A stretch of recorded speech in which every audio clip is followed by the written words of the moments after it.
Kamala Harris na Felix Tshisekedi basololaki lobi na visioconférence po etali bokengi na etuka pe na Afrika.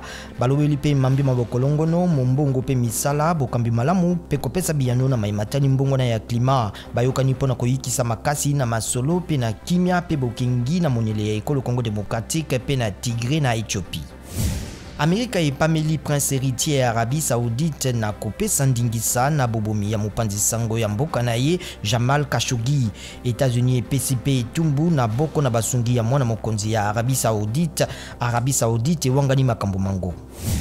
Molongani ya Ntoma Luka Atanasio alobi ete motomoko ayebi libota na ye malamu nde ayebisaki babomi ya mobali na ye nzela esengelaki aleka ntango ya kufa na ye. Zekia Sediki ayanolaki mituna ya nkasa ya sango Il Messaggero ya Italie.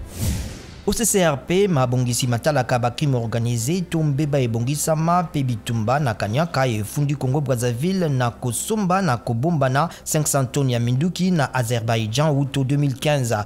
Bofundi bwango bubimi tango maponami ma le 21 mars makomi pene pe bayi opposition bazali kufunda Denis Sassou Nguesso na koluka kosalela makasi pona kotikala na bokonzi.